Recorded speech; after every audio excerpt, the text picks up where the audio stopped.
Introducción al Evangelio de Mateo. El primer lugar del Nuevo Testamento lo ocupa el Evangelio de Mateo, uno de los apóstoles.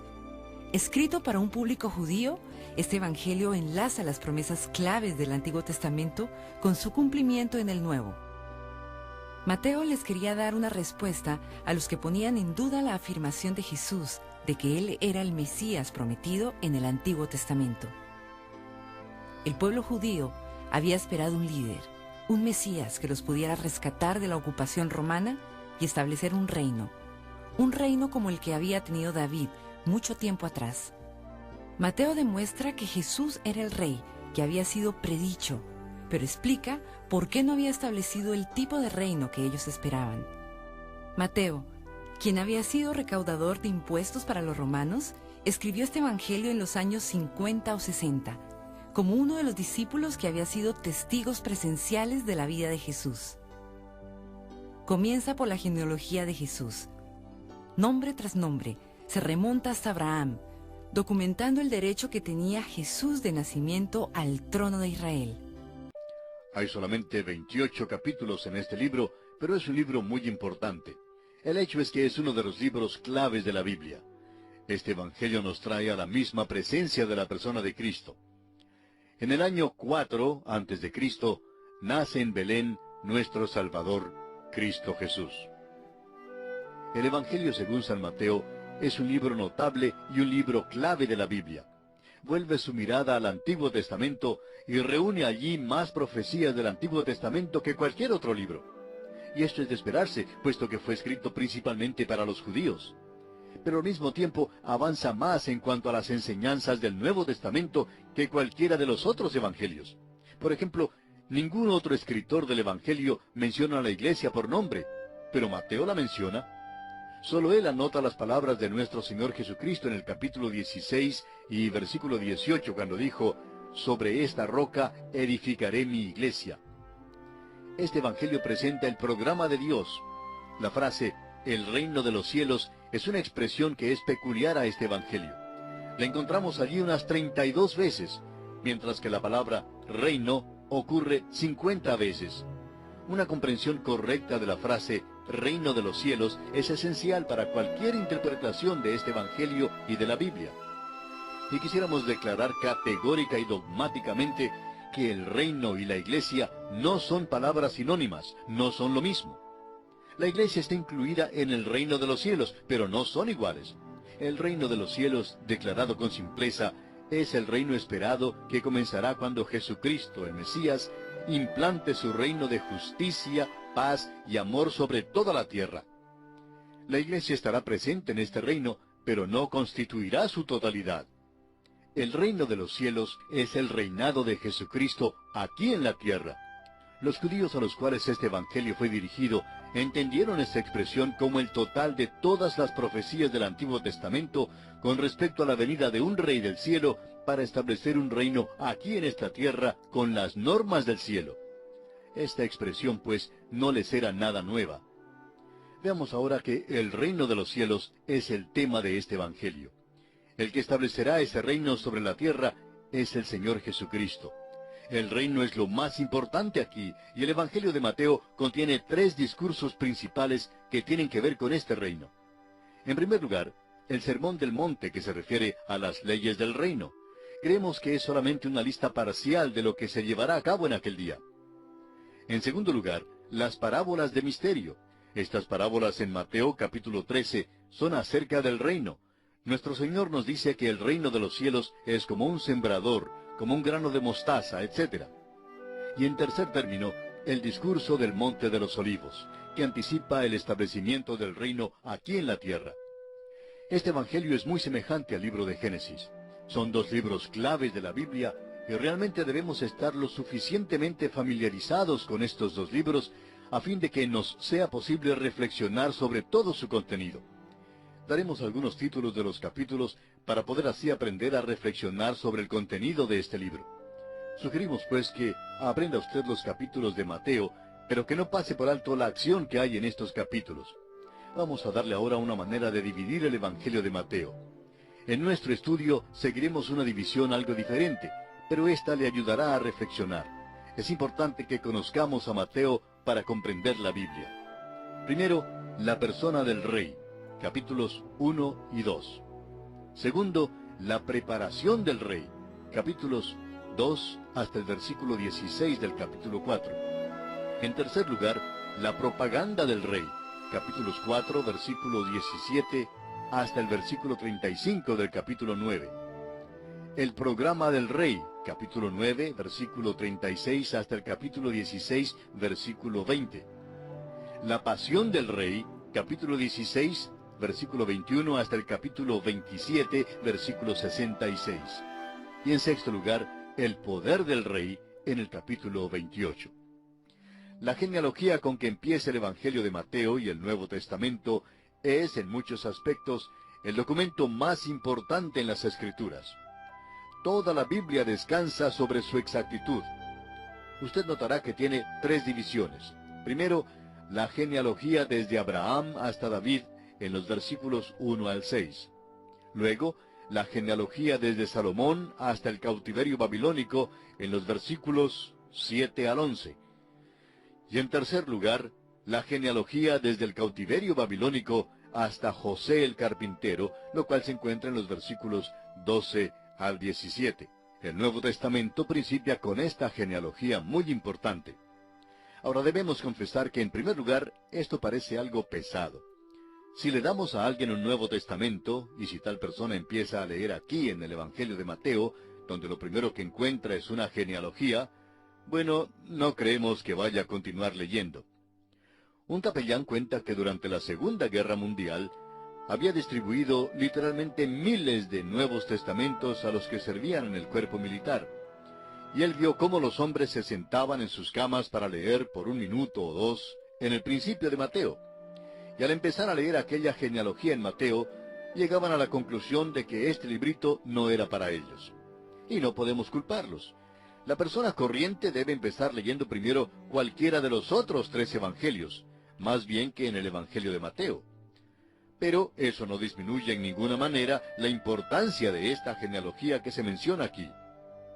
El Nuevo Testamento se apoya en la exactitud de esta genealogía porque establece el hecho de que el Señor Jesucristo es del linaje de Abraham y también del linaje de David. Ambos son muy importantes. El linaje de Abraham lo coloca en la nación israelita, y el linaje de David lo coloca sobre el trono. El Señor Jesucristo, pues, procede de aquel linaje. Esta genealogía evidentemente se exhibía, y bien pudo haber sido copiada de los registros públicos hasta el año 70 después de Cristo, cuando el templo fue destruido. Los enemigos de Jesús podían haberla comprobado, y es muy probable que lo hicieran. Nació del linaje de David y dentro del linaje de Abraham. Esto es lo que Mateo expone para nosotros. Jesucristo es el cumplimiento de todo lo que se ha dicho en el Antiguo Testamento. Es de suma importancia y debe ser considerado así. A los enemigos de Cristo, pues, nunca les fue posible disputar su genealogía. Tuvieron que buscar otros medios de disputar en su contra y por supuesto los hallaron. El que no quiere aceptar la verdad siempre encuentra la manera de disputarla o discutirla o alguna excusa para no aceptarla. Esta es la genealogía del Señor Jesús por parte de José. Tendremos otra cuando lleguemos a Lucas, y esta será la genealogía por parte de María, su madre. Introducción al Evangelio de Marcos. El Evangelio de Marcos presenta las buenas nuevas acerca de Jesús como lo habría hecho un reportero. Los lectores que no eran judíos, en especial los de Roma, necesitaban escuchar toda la historia de Jesús. Por eso, Marcos esboza los acontecimientos de la vida de Jesús y sus acciones. Deja fuera los detalles que habrían sido de interés para los lectores judíos. No hay una genealogía para demostrar el derecho de Jesús al trono de David. Y se critica poco a los líderes religiosos de Israel. En cambio, el Evangelio de Mateo razona con mentes judías para tratar de demostrar que Jesús es el Mesías prometido por las Escrituras del Antiguo Testamento. Muchos creen que este Evangelio fue el primero de los 4 que se escribió en los años 50 o 60, antes de la destrucción del Templo de Israel en el año 70, después de Cristo por los romanos. La mayoría considera que fue escrito por Juan Marcos, era hijo de una influyente dama de Jerusalén llamada María, y también primo del misionero Bernabé. Juan Marcos, al que se le solía llamar sencillamente Marcos, no era apóstol, pero acompañó a Pablo y a Bernabé en su primer viaje misionero. Marcos presenta con toda claridad a Jesús entrando en la historia como siervo y siervo sufriente. No vino como rey vencedor, sino que vino para sacrificar su vida. La tercera parte de su evangelio está destinada a relatar los sucesos de la última semana de Jesús en la tierra, entre ellos su muerte y resurrección. El Evangelio de Marcos es cronológicamente el primer evangelio que fue escrito. Fue realmente uno de los primeros libros escritos en el Nuevo Testamento, no el primero, sino uno de los primeros. Probablemente fue escrito en Roma antes del año 63 después de Jesucristo. Este hombre Marcos fue uno de los escritores del Nuevo Testamento que no era uno de los apóstoles. Juan Marcos fue quien salió con el apóstol Pablo en su primer viaje misionero. Juan era su nombre judío, mientras que Marcos era su sobrenombre en latín. Hechos capítulo 12, versículo 12 nos dice: Y habiendo considerado esto, llegó a casa de María, la madre de Juan, el que tenía por sobrenombre Marcos, donde muchos estaban reunidos, orando. Esa fue la ocasión en que Simón Pedro fue soltado de la cárcel. Realmente esta es la primera referencia histórica que tenemos sobre Juan Marcos en las Escrituras. Evidentemente su madre era rica y una cristiana destacada en la iglesia de Jerusalén, y al parecer la iglesia se reunía en su casa. Juan Marcos era sobrino de Bernabé. Pablo nos informa de esto en su carta a los Colosenses, capítulo 4, versículo 10.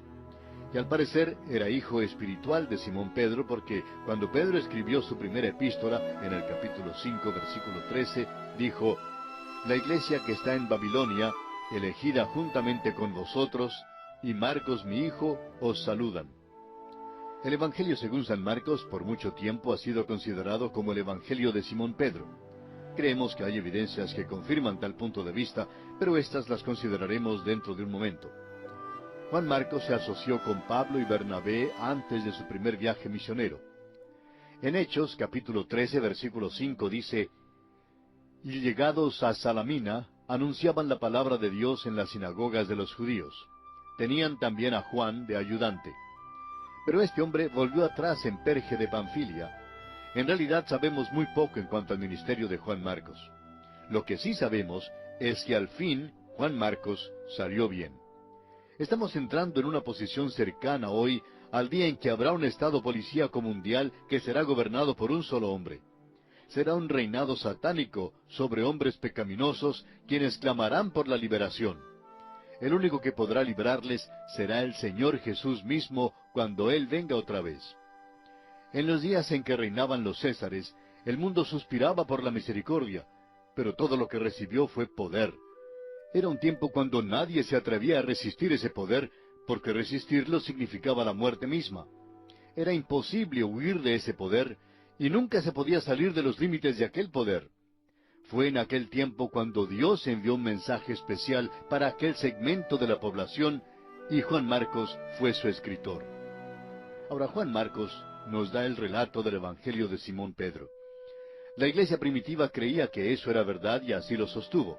Por ejemplo, Papias, uno de los primeros padres de la iglesia, anotó que Juan Marcos recibió su Evangelio de Simón Pedro, y quisiéramos citarle ahora. Dijo Papias: Marcos, el intérprete de Pedro, escribió con mucho cuidado todo lo que él recordó, pero no según el orden de los discursos ni de las obras de Cristo. Y así fue que recibimos el Evangelio de San Pedro por medio de Juan Marcos. Es un Evangelio de acción porque Simón Pedro era tal tipo de hombre.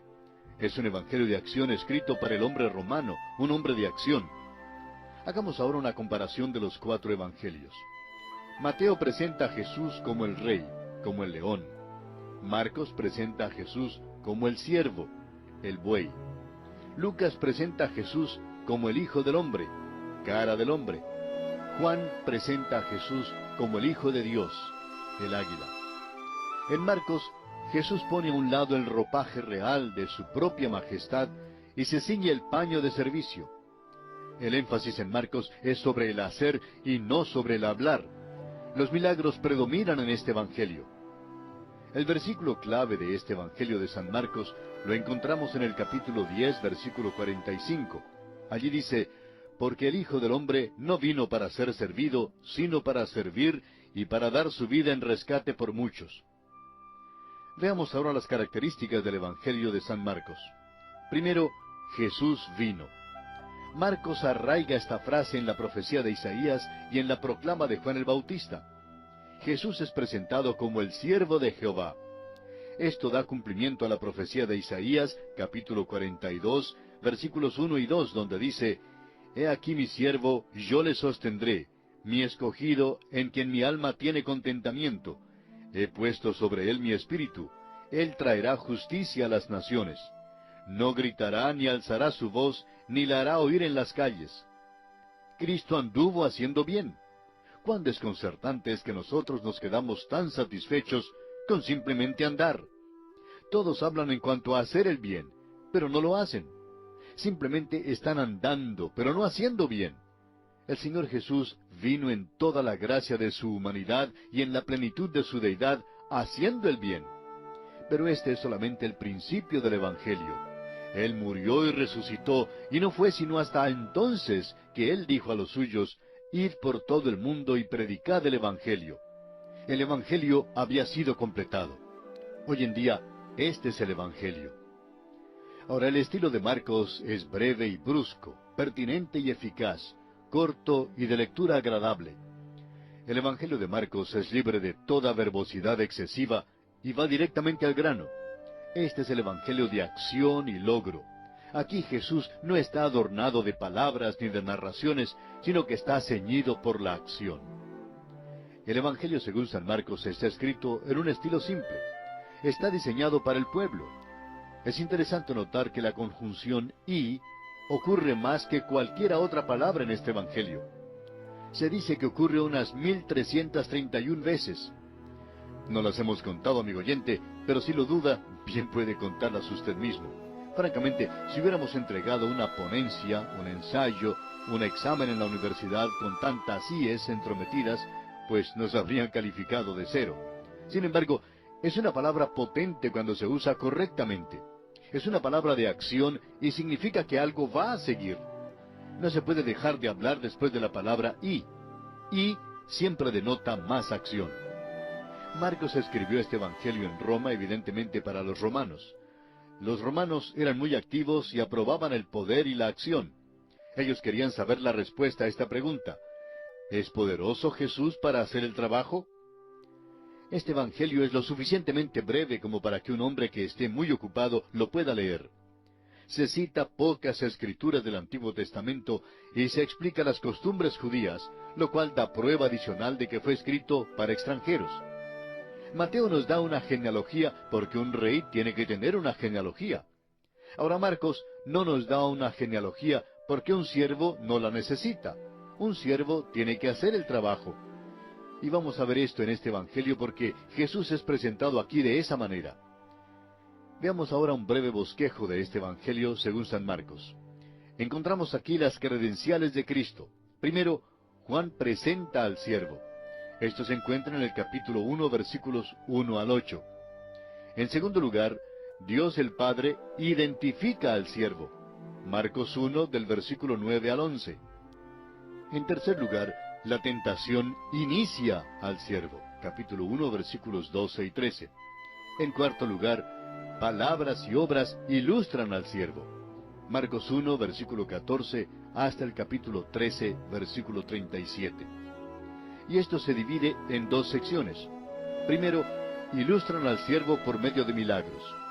Milagros de sanidad física, milagros sobre la naturaleza, o sea, naturales. Milagros sobre demonios, o sea, espirituales. Y la resurrección de entre los muertos, o sea, lo sobrenatural. También estas palabras y estas obras ilustran al siervo por medio de parábolas y enseñanzas.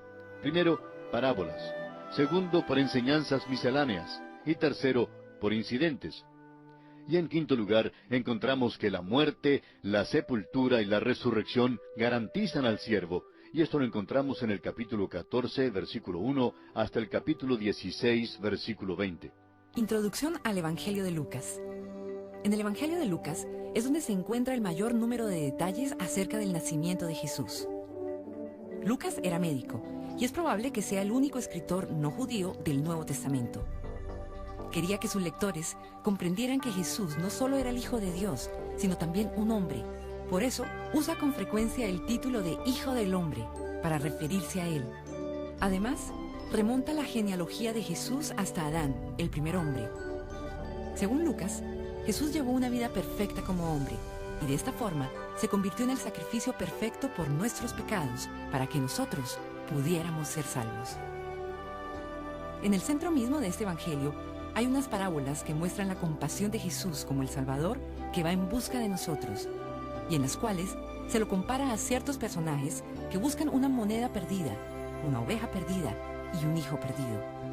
Lucas puso por escrito todos estos relatos y sucesos acerca de Jesús para los desamparados, los perdidos y los confundidos de todas las épocas. Antes de escribir su evangelio, Lucas hizo una amplia investigación. Él no había sido testigo presencial de la vida de Jesús, por eso comienza explicando que está presentando los hechos después de una cuidadosa investigación en diversas fuentes. Era un gran amigo y compañero de viaje de Pablo, lo cual le dio la oportunidad de entrevistar a testigos presenciales, como los discípulos, y comprobar otros relatos históricos. Lucas presenció el crecimiento de la iglesia naciente y escribió una historia de este periodo que recibe el nombre de Hechos de los Apóstoles. Es posible que usted la conozca como el Libro de los Hechos. El hecho de que el Espíritu Santo haya escogido a Lucas para escribir el tercer evangelio revela que no hay ningún escritor accidental de las Sagradas Escrituras. Podemos estar seguros que hubo una selección sobrenatural en el caso de Lucas. No había muchos sabios, por así decirlo, en la vocación médica en aquellos días, pero Lucas ciertamente merece pertenecer a esta categoría. Lucas sin duda tendría la clasificación de científico en sus tiempos. Escribió en el mejor griego entre todos los escritores del Nuevo Testamento, aún incluyendo a Pablo. Fue un historiador exacto. Son muchísimas las tradiciones que rodean la vida de Lucas. Primero, notamos que Lucas escribe su evangelio desde el punto de vista de María, lo que parece confirmar la tradición de que Lucas había recibido de María la información para su evangelio. Lo que sí es seguro es que Lucas consultó su contenido con ella. También hay suficientes razones como para creer que Lucas era gentil y no judío. La mayoría de los eruditos están de acuerdo con esto. Lucas aparece en una lista de gentiles en el versículo 14, capítulo 4 de la carta a los Colosenses. De modo que el doctor Lucas era gentil. Eso es muy importante, ¿no le parece? Estaba con Pablo en el segundo y creemos que también en el tercer viaje misionero. Es importante que veamos esto. Probablemente Lucas había sido convertido a Cristo por medio del apóstol Pablo, y sabemos que Lucas se quedó con él hasta el fin. Veamos ahora el tema de este evangelio. El tema del evangelio según San Lucas lo hallamos resumido en la frase, «He aquí el hombre». Veamos ahora el propósito de este evangelio según San Lucas. El doctor Lucas escribió su evangelio con un propósito doble. Su primer propósito fue literario e histórico. De entre los 4 evangelios, el evangelio de Lucas es la narración histórica más completa. El evangelio según San Lucas contiene más referencias y con mayores detalles en cuanto a las instituciones, las costumbres, la geografía y la historia de aquel período que cualquiera de los otros evangelios. Su segundo propósito fue espiritual. Presenta a la persona de Jesucristo como el perfecto hombre divino y salvador del mundo. Era Dios manifestado en carne. Hagamos ahora una comparación con los otros evangelios. Mateo da mayor importancia al hecho de que Jesús nació el Mesías. Marcos hace un mayor énfasis sobre Jesús como el siervo de Jehová. Lucas le da mayor importancia al hecho de que Jesús era el hombre perfecto. Y Juan presenta el hecho de que Dios se hizo hombre. Sin embargo, es interesante notar que Juan no usó el método científico. El doctor Lucas declara que él examinó a Jesús de Nazaret y que sus investigaciones lo llevan a la conclusión de que Jesús es Dios. Lucas escribió a la mente griega y a la comunidad intelectual. Los griegos hicieron sus dioses a la imagen de los hombres. El hecho es que sus dioses no eran sino proyecciones del hombre. Las magníficas estatuas de Apolo, de Venus, de Atenea y de Diana no eran representaciones feas como las que han salido del paganismo del Oriente. Los griegos deificaron al hombre, pero incluyendo sus pasiones viles junto con sus cualidades nobles. Fue a esta misma mente griega a quien Lucas escribió. Presentó a Jesucristo como el hombre perfecto, el hombre universal. El mismo hombre a quien buscaban los griegos es presentado aquí en este Evangelio de San Lucas. Veamos ahora el bosquejo que seguiremos en nuestro estudio de este Evangelio. En primer lugar, tenemos el nacimiento del hombre perfecto y su familia en los capítulos 1 al 3. En segundo lugar, encontramos la tentación del hombre perfecto y el rechazo por parte de su pueblo natal en el capítulo 4. En tercer lugar, tenemos el ministerio del hombre perfecto en la región de Galilea en los capítulos 5 al 9. En cuarto lugar, encontramos el ministerio del hombre perfecto en camino a Jerusalén en los capítulos 10 al 18. En quinto lugar, tenemos el ministerio del hombre perfecto en Jericó y en Jerusalén en los capítulos 19 al 21. En sexto lugar, está la traición, el juicio y la muerte del hombre perfecto en los capítulos 22 y 23. En séptimo lugar, tenemos la resurrección del hombre perfecto en el capítulo 24, versículos 1 al 41. Y en octavo y último lugar, veremos la ascensión del hombre perfecto en el mismo capítulo 24, versículos 49 al 53. Veamos ahora algunos caracteres distintivos en este Evangelio. En primer lugar, aunque el Evangelio de Lucas es uno de los evangelios sinópticos, contiene muchos datos y observaciones que son omitidos en Mateo y Marcos. En segundo lugar, el Dr. Lucas nos da los cantos de Navidad. Tercero, Lucas contiene el relato más largo del nacimiento virginal de Jesús que cualquiera de los otros evangelios. Los primeros dos capítulos contienen un franco recuento desde el punto de vista de un médico muy familiarizado con la obstetricia. Lucas proporciona una declaración clara y franca del nacimiento virginal de Jesucristo. En cuarto lugar, tenemos que Lucas relata unos 20 milagros en su evangelio, y 6 de ellos no se encuentran en ninguno de los otros evangelios. En quinto lugar, asimismo, nos da 23 parábolas, 18 de las cuales no se hallan en ninguna otra parte. Las parábolas del hijo pródigo y del buen samaritano, por ejemplo, son peculiares a este evangelio de San Lucas. En sexto lugar, también es en este evangelio del Dr. Lucas donde encontramos la narración muy humana de la caminata a Emaús de nuestro Señor resucitado, la cual comprueba que Jesús era todavía humano aún después de su resurrección. Lucas demuestra que la resurrección no era sólo de su espíritu, sino también de su cuerpo. Jesús fue sembrado cuerpo animal y resucitado cuerpo espiritual, como está escrito en la primera carta a los Corintios, capítulo 15, versículo 44. En séptimo lugar, una simpatía que es definitivamente humana llena este evangelio, la cual revela la verdadera naturaleza humana de Jesús. Y por último, se ha dicho que al escribir este evangelio, el Dr. Lucas hizo uso de más términos médicos que el mismo Hipócrates, el padre de la medicina. Todo esto, pues, es lo que tenemos. Introducción al Evangelio de Juan. Llegamos ahora al Evangelio de Juan. Este Evangelio, el cuarto y último, constituye una poderosa argumentación sobre el hecho de que el Creador se convirtió en parte de su propia creación. Decir que Dios vino a la tierra tomando carne y hueso es algo que necesita una explicación. Y este Evangelio se dedica a demostrar que Jesús era realmente la divinidad en la carne, a base de poner por escrito lo que él proclamaba sobre sí mismo y presentar las señales milagrosas que realizó. En algún momento, entre el año 85 y el 90, el apóstol Juan, ya anciano, escribió su Evangelio para confirmar la identidad divina de Jesús y presentarlo como la única fuente de la vida eterna. Juan dice que el amor de Dios fue el motivo de que Él se limitara voluntariamente al tiempo y al espacio. Jesús, como hombre que también era Dios, hasta creció en edad y estuvo sometido a la enfermedad y a la muerte como cualquiera de nosotros. Pero Juan quería que supiéramos lo que él había visto, Juan había visto a Dios en la carne. En todos los capítulos se revela a Jesús como Dios. Juan escogió 8 señales o milagros que demuestran la naturaleza divina de Jesús.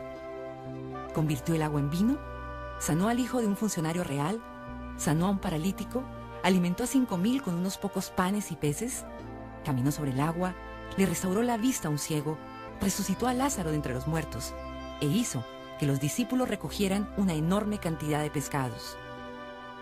Ahora bien, más allá de estos milagros, la mayor de todas las señales sobrenaturales fue su propia resurrección. Y Juan nos presenta un conmovedor relato suyo como testigo presencial, en el cual los discípulos encuentran la tumba vacía. Después, presenta una lista de los testigos que vieron a Jesús después de resucitado. Observe cómo estas señales confirman las palabras del propio Jesús cuando dice: «Yo soy el pan de vida, la luz del mundo, la puerta, la resurrección, la vid y también el camino, la verdad y la vida». Veamos primeramente algo sobre su autor. Juan, el apóstol, fue el escritor. Era hijo de Zebedeo y de Salomé, y hermano de Santiago. Usted puede referirse a las siguientes citas bíblicas: Marcos 1, 19 y 20. También Mateo 20, 20. Y también aquí en el Evangelio según San Juan, capítulo 21, versículos 20 al 24. La Escuela de Teología de Tübingen, Alemania, ha dudado seriamente la paternidad literaria de Juan el Apóstol, y con ella también lo han hecho muchos teólogos liberales que no creen en la inspiración de la Biblia. Sin embargo, estas objeciones han sido completamente refutadas y la paternidad joánica es aceptada hoy en día por una competente erudición bíblica. Permítanos ahora, amigo oyente, dirigir su atención a ciertos rasgos interesantes en cuanto a la estructura de este Evangelio. Usted recordará que dijimos en el principio de nuestro estudio que el Evangelio de Mateo fue dirigido a y escrito para el judío, que el Evangelio de Marcos fue dirigido a y escrito para el romano, y que el Evangelio de Lucas fue dirigido y escrito para el griego, y para los que tienen aquel tipo de mentalidad clásica hoy en día. Ahora, el Evangelio de Juan fue escrito para suplir la necesidad de las grandes masas del Oriente. Estos hombres eran miserables. Es verdad que muchos eran ricos, muy ricos, pero muchos más vivían en la más abyecta pobreza. Sin embargo, todos tenían gran necesidad y mucha hambre espiritual. Fue del Oriente de donde vinieron los magos diciendo la pregunta: ¿dónde está el rey de los judíos que ha nacido? Porque su estrella hemos visto en el Oriente y venimos a adorarle, allá en Mateo capítulo 2. Juan suple la necesidad de este tipo de mentalidad. Después de todo, los antecesores de todos nosotros realmente provenían de aquella región. Cam, Sem y Jafet vivieron en el Oriente. El reino de Babilonia era un gran reino camítico. Abraham, hijo de Sem, venía de esa región. Desde aquella región vinieron los hijos de Jafet. Todos, pues, provenimos de esta región y siempre hemos sido un pueblo necesitado. Hoy en día, esto habla de usted y de mí, amigo oyente, y puede ser que es precisamente por esto que el Evangelio de Juan ha sido recibido y estudiado tan universalmente. Los milagros de Jesús en el Evangelio según San Juan son dados como señales y fueron elegidos con muchísima discriminación para interpretar ciertas grandes verdades. Por ejemplo, Jesús, mediante un milagro, alimenta a 5,000 y pronuncia entonces su discurso sobre el pan de vida. Hay 11 señales con sus aplicaciones específicas en el Evangelio según San Juan. No hay parábolas en el cuarto Evangelio. Algunas versiones han usado la palabra parábola en el capítulo 10, versículo 6, pero no es la palabra griega parabole, que se usa comúnmente en Lucas, sino paroimia. La versión Reina Valera la traduce correctamente con la palabra alegoría. La historia del buen pastor, por ejemplo, no es una parábola, sino un discurso. Ya hemos mencionado la sencillez del lenguaje en el Evangelio de Juan. Es notable en verdad. Sin embargo, este es el Evangelio más profundo y por eso es bastante difícil sondear su significado. Juan nos da un orden cronológico que es bueno notar. Por ejemplo, en el primer capítulo, versículo 35, dice, el siguiente día. Y luego, en el versículo 43 del mismo capítulo, repite, el siguiente día. No solo nos da un orden lógico de sucesión, sino también un orden cronológico. También presta atención a lugares y ciudades, por ejemplo, Betábara, al otro lado del Jordán, en el capítulo 1, versículo 28. Caná de Galilea, en el capítulo 2, versículo 1. Aunque la deidad de Cristo es el tema predominante en este Evangelio, la humanidad de Cristo no se pierde de vista y en verdad es acentuada en forma especial. No sé si usted se ha fijado en el hecho de que Juan es el único de los evangelistas que nos cuenta el viaje de Jesús por Samaria y cómo se sentó junto al pozo y que estaba cansado del camino. ¿Puede usted pensar en otra cosa que sea más humana que esa? Bueno, amigo oyente, nosotros sí podemos pensar en una cosa que sea más humana que esa, y es que Jesús lloró. Y es Juan también quien nos cuenta eso. El nombre Jesús se usa con exclusividad en este Evangelio, con la exclusión de Cristo. Esto parece extraño en el Evangelio que manifiesta su deidad. ¿Por qué pues se usa solamente el nombre Jesús? Bueno, es porque Dios se hizo hombre. También creemos que es interesante notar que la palabra judío aparece más de 60 veces en este Evangelio. Durante toda la vida de la Iglesia se ha rendido mucho culto al cuarto Evangelio. Algunos lo han llamado el corazón de Cristo, otros el Evangelio espiritual, y en Europa lo llaman el seno de Cristo. Juan nos guía más allá del velo, al lugar santísimo. Como ya lo dijimos, la deidad de Jesús es el tema que predomina en este Evangelio. El carácter mesiánico de Cristo es un tema que también tiene prioridad. Esto se declara sucintamente en el capítulo 20 de este Evangelio, versículos 30 y 31, y creemos que debe ser considerado con la misma clave de este Evangelio. Dice allí en Juan 20, 30 y 31, hizo además Jesús muchas otras señales en presencia de sus discípulos, las cuales no están escritas en este libro, pero éstas se han escrito para que creáis que Jesús es el Cristo, el Hijo de Dios, y para que creyendo tengáis vida en su nombre. Hay un movimiento poderoso que es expresado en el capítulo 16, versículo 28. Dice allí, salí del Padre, y he venido al mundo. Otra vez dejo el mundo, y voy al Padre. Dios se hizo hombre. Esta es la declaración simple de la verdad sublime. Estas cosas son todas relatadas con un fin específico, para engendrar fe en el corazón del hombre. La palabra cree, por ejemplo, se usa más de 100 veces en este Evangelio de Juan. Pero en contraste, aparece menos de 40 veces en los Evangelios sinópticos. La palabra fe no aparece aquí en Juan, pero se halla en los otros Evangelios.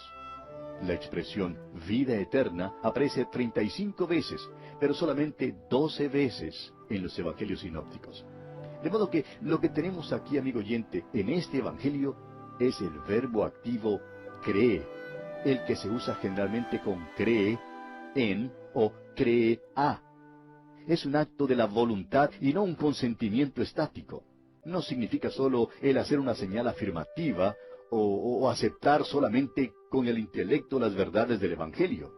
Significa que cuando usted, amigo oyente, escucha las verdades del Evangelio, se da cuenta de que Jesús murió por sus pecados conforme a las Escrituras, y eso significa que usted confía personalmente en Él como su Salvador personal, el que murió para pagar la pena de sus pecados. Es muy importante que veamos esto.